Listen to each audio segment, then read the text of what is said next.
మొన్న దీని మీద వెళ్దాం.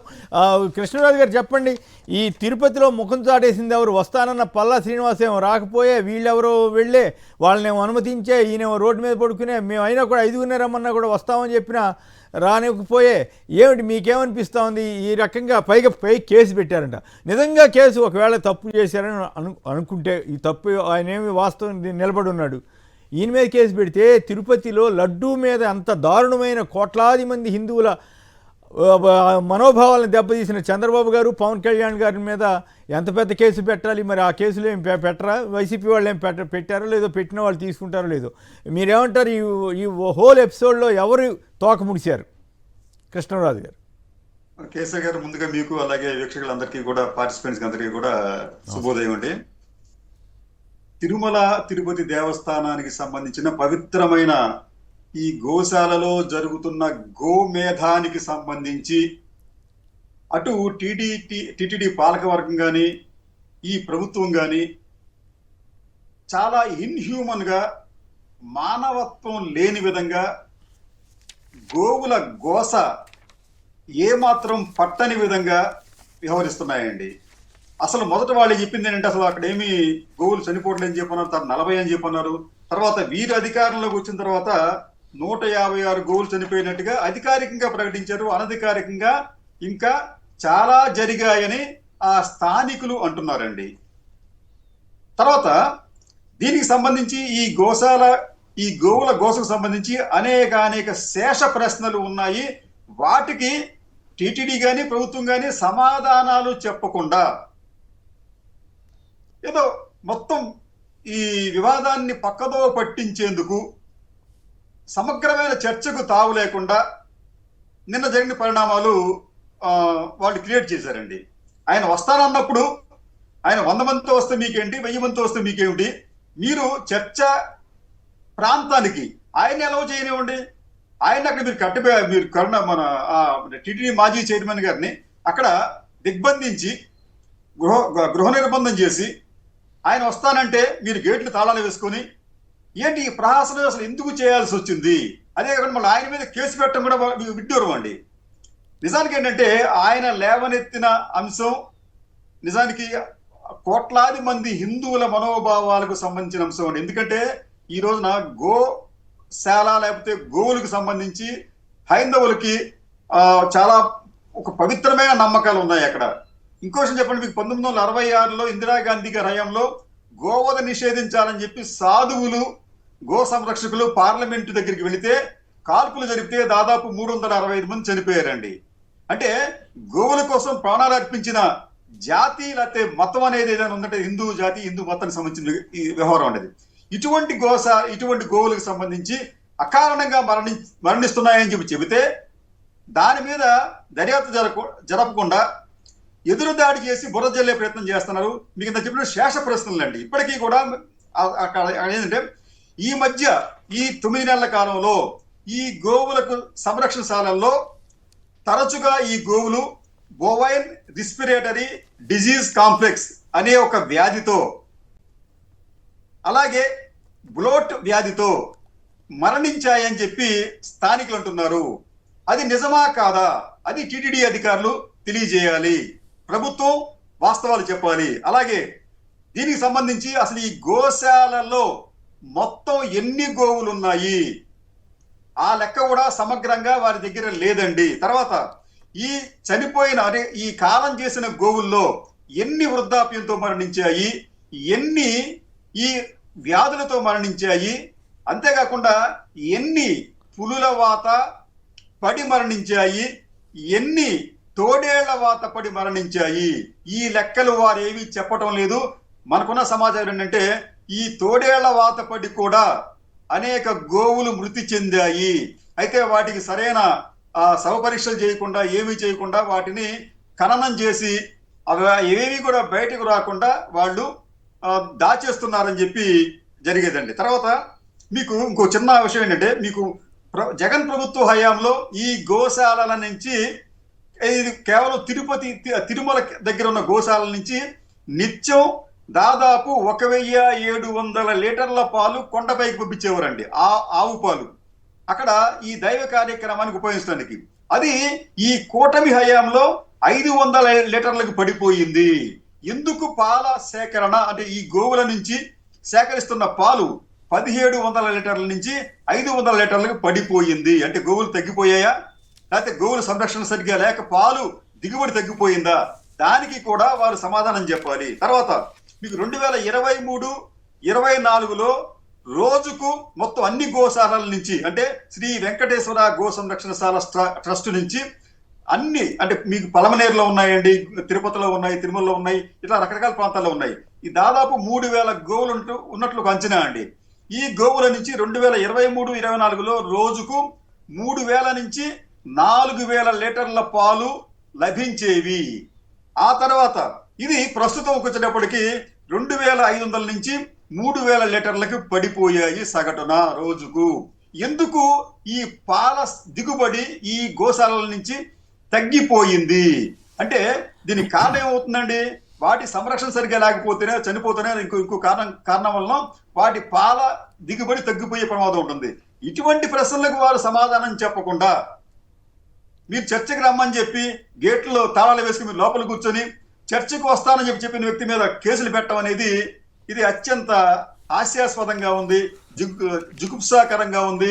ఇది ఎక్కడా కూడా వీరి వైఖరి ఎక్కడా కూడా హిందూ ధర్మాన్ని పరిరక్షించే విధంగా లేకపోగా వీరు ఈ బుకాయించే విధంగా ఉంది. ఫైనల్ ఇంకోటి సార్, ఇక్కడ జగన్మోహన్ రెడ్డి ప్రభుత్వం అయ్యాము లేదా గత టీటీడీ పాలన మండలిలో ఈ గోశాలలకు సంబంధించి అద్భుతమైన కార్యక్రమాలు చేపట్టారండి. ఇది మనం మర్చిపోతున్నాం. అదేంటంటే మీకు ఈ పశువులకు దానాకు సంబంధించి ఒక అమెరికన్ కంపెనీతో వాళ్ళు ఒక టైఅప్ అయ్యి మీకు నాణ్యమైన ఇది న్యూటెక్ బయో సైన్సెస్ అనే అమెరికా సంస్థతో వీరు ఒక టైఅప్ కుదుర్చుకొని అక్కడ అధునాతనమైన ఈ ఫీడ్ ప్లాంట్ ని నిర్మించారండి. ఫలితంగా ఏమైందంటే వాటికి పుష్టికరమైన ఆహారం లభించి పాల దిగుబడి పెరిగింది. ఇది వాస్తవం ఉండదు. రెండోది 2023లో నహివాల్ దూడకు అంటే నహివాల్ అనే ఒక రకం దూడకి సరోగసీ విధానం ద్వారా ఊపిరి పోశారు. భారతదేశంలో ఈ రకం బ్రీడ్కి సరోగసీ ద్వారా ఒక జన్మనివ్వటం అనేది ఇదే ఫస్ట్ టైం జరిగింది ఈ తిరుపతి గోశాలలోనండి. తర్వాత ఈ గో ఆధారిత సేద్యాన్ని ప్రోత్సహించడానికి రైతులకు ఉచితంగా గోవులు ఇచ్చిన ఘనత కూడా ఆనాటి పాలక మండలిదే. రెండోది 2021లో పలమనేరులో 450 ఎకరాల్లో ఉన్న గోశాలలో రీసెర్చ్ హబ్ను ఏర్పాటు చేసి ఈ గో ఆధారిత పంచగవ్య ఉత్పత్తులను తయారు చేసి భక్తులకు విక్రయించిన ఘనత కూడా దీనికి తగ్గుతుంది. ఫైనల్ ఇంకో మాట అండి, ఈ పలమనేరు గోశాల అనేది రాష్ట్రంలోని ఇతర గోశాలలకు రోల్ మోడల్ గా ఉందంటూ ది న్యూ ఇండియన్ ఎక్స్ప్రెస్ పత్రిక 2021 డిసెంబర్ 21వ తేదీన ఒక ప్రత్యేక కథనాన్ని ప్రచురించింది. ఇవన్నీ చూస్తూ ఉంటుంటే జగన్మోహన్ రెడ్డి గారు లేకపోతే ఆనాటి పాలక మండలి హయాంలో ఈ గోవులన్నీ కూడా నిజంగా చెప్పాలంటే చాలా పవిత్రంగా సంపూర్ణ ఆరోగ్యంతో ఉన్నాయి. కానీ ఇప్పటికి వచ్చేటప్పటికి ఈ ప్రస్తుతం ఉన్న ఈ కూటమి లేకపోతే ఈ ప్రస్తుతం ఉన్న పాలక మండలి హయాంలో గోవుల సంరక్షణ అనేది గాలికి వదిలేశారేమో అని అనే భావన కలుగుతోంది కేసీఆర్ గారు. దీనికి సంబంధించి వారు ఒక సమగ్రమైన దర్యాప్తు చేసి ఒక శ్వేతపత్రాన్ని చంద్రబాబు నాయుడు గారు వచ్చిన కొత్తలో చాలా శ్వేతపత్రాలు ఆయన విడుదల చేశారు ఆయన. అలాగే టిటిడి కూడా ఇప్పుడు దీనికి సంబంధించి ఒక శ్వేతపత్రాన్ని విడుదల చేసి వాస్తవాలను హిందువులందరికీ కూడా తెలియజేయాల్సిన అవసరం ఉంది కేసీఆర్ గారు. రైట్. మన రాజశేఖర్ గారు చెప్పండి, ఏమిటి మీరు తోక ముడిచారా, వాళ్ళు తోక ముడిచారా, అసలు ఏం జరిగింది? పల్లా శ్రీనివాస్ గారు అసలు అటు కల్లే కూడా తిరుపతికి కూడా రాలేదు, సవాల్ విసిరి ఆయన రాలేదు, ఇంకెవరెవరో వచ్చి వాళ్ళేదో కబుర్లు చెప్పి వాళ్ళేదో అడావుడి చేసి డబుల్ గేమ్ ఆడారని చెప్పి సోషల్ మీడియాలో టీడీపీ మీద చాలా తీవ్రమైన విమర్శలు వస్తున్నాయి. టీడీపీ క్లీన్ బౌల్డ్ అయిందని చెప్పి ఎవరో ఒక ఆయన తూర్పు తీరం అంట ఆయన ఆసక్తికరమైన వ్యాఖ్య చేశారు. మీరేమంటారు? Good morning sir. నమస్కారం. ప్రజలు కృష్ణరాజు కూడా ముందుగా నమస్కారాలండి. ఆధ్యాత్మిక రాజధానిగా ప్రపంచవ్యాప్తంగా గుర్తింపు పొందినటువంటి పవిత్ర పుణ్యక్షేత్రంలో గత 10 నెలల నుండి వీళ్ళు కూటమి అధికారంలోకి వచ్చిన దగ్గర నుంచి జరుగుతున్న అన్ని కూడా అపచారాలు జరుగుతాం. ఒక్కటని కాదు, ఏ రంగంలో చూసినా ఇప్పుడు ప్రధానంగా చర్చ జరుగుతున్నటువంటి మరి గోవులకి సంబంధించి మరణాలు సంభవిస్తా ఉన్నాయి అనేటువంటి మాట మరి వైఎస్ఆర్ కాంగ్రెస్ పార్టీ నాయకులు మరి భూమన కరుణాకర్ రెడ్డి గారు లేవనెత్తినటువంటి అంశం మీద కూడా మరి ఆయన తెలుగుదేశం పార్టీ అధ్యక్షుడు మరి ఎమ్మెల్యే అయినటువంటి వ్యక్తి పల్లా శ్రీనివాసరావు గారు అనేటువంటి ఆయన ఒక ఛాలెంజ్ విసిరారు. మరి ఛాలెంజ్ విసిరినటువంటి వ్యక్తులు రావాలా, వచ్చి నిరూపించాలా, ఇది జరిగిందా జరగలేదా అని నిరూపించాల్సినటువంటి బాధ్యత వాళ్ళ మీద ఉంది. ఒక ఛాలెంజ్ విసిరిన తర్వాత ఇప్పుడు ఆయన రాకుండా మరి పోలీసులు పంపి, ఆయన ఏం ఫోన్లో రమ్మని చెప్పడం, ఇంటి దగ్గర హౌస్ అరెస్ట్ చేసి పోలీసులు పెట్టి మరి వేధించడం, వీళ్ళ కదలనీయకుండా చేయడం, మరి ఈ విధంగా చూస్తే అక్కడ వాస్తవాలు ఏంటనేది మనం కొత్తగా చెప్పుకోవాల్సిన అవసరం అర్థమైపోతుంది.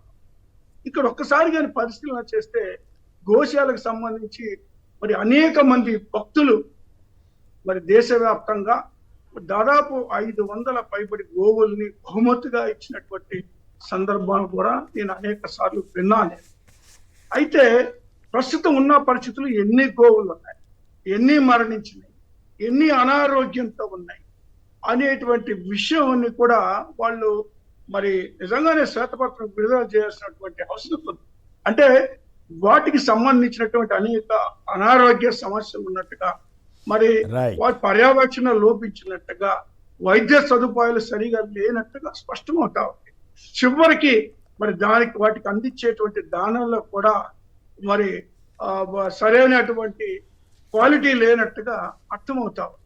మరి ఇంత స్పష్టంగా అవి చనిపోయినట్టుగా అదే ప్రాంతంలో కూర్చిపెట్టినట్టుగా తెలుస్తా ఉంది. వాటిని అవసరమైతే వెలికి తీయడానికి కూడా మరి తీసి నిరూపిస్తానని చెప్పినటువంటి భూమన కరుణాకర్ రెడ్డి గారిని మరి వాళ్ళు రానేయకుండా చేయడం ఎంతవరకు సబబు?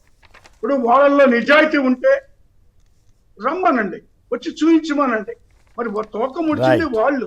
ఎందుకంటే నేను ఒక్కసారిగా చూస్తే ఇక్కడ డిఫరెంట్ స్టేట్మెంట్స్ ఇస్తా ఉన్నారు. ఇప్పుడు అధికారికంగా వాళ్ళు 191 చనిపోయిందని వాళ్ళు ఒక పక్క చెప్తుంటే, సాక్షాత్తు ముఖ్యమంత్రి హోదా ఉన్నటువంటి చంద్రబాబు నాయుడు గారు ఒక్కటి కూడా చనిపోలేదని ఆయన చెప్తే, చైర్మన్ గారు 20 మరి అరౌండ్ చనిపోయిన ఆయన చెప్తే ఈవో 43 అని చెప్తే, అంటే ఇప్పుడు ఒక పొంతం లేనటువంటి మాటలు దాని విషయం. ఎందుకంటే అది దేవుడితో సంబంధించినటువంటి అంశం.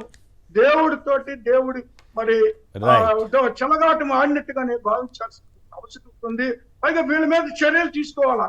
ఇప్పుడు ఈవో ఎందుకు అలా స్టేట్మెంట్ ఇచ్చాడు, అధికారుల మీద చర్యలు తీసుకోవాలా, చైర్మన్ కూడా తొలగించాల్సినటువంటి అవసరం ఉంది. గతంలో ఎన్నడూ లేని విధంగా మరి తిరుమలలో భయంకరంగా, అంటే శ్రీవారి క్షేత్రంలో మద్యం బాటిల్ దగ్గర నుంచి, బిర్యానీల దగ్గర నుంచి, కొంతమంది ఈ మధ్యకాలం మాంసం కానివ్వండి, చివరికి పాదరక్షలతో కూడా గుళ్ళో ప్రవేశించడానికి మొన్న ఒక అతను ప్రయత్నించినటువంటి సందర్భం చూస్తే ఒక అర్థమవుతా ఉంది ఏ విధమైనటువంటి ఈ విధానం జరుగుతుందో. అదేవిధంగా ముంతాజ్ హోటల్కి అనుమతి ఇవ్వడం కానీ, మరి అనేక మంది భక్తులు స్వాములు గందరగోళాలు చేస్తే దానిని ఆపినటువంటి పరిస్థితి ఉంది. అంటే దీన్ని బట్టి వాళ్ళకి ఏమాత్రం చిత్తశుద్ధి ఉందో మరి దేవుడి పట్ల, తిరుమల వెంకటేశ్వర స్వామి పట్ల అనేటువంటిది కూడా స్పష్టమవుతా ఉంది. దీని మీద సమగ్రమైనటువంటి విచారణ జరిపించాలనేటువంటిది మాత్రం మేము డిమాండ్ చేస్తాం.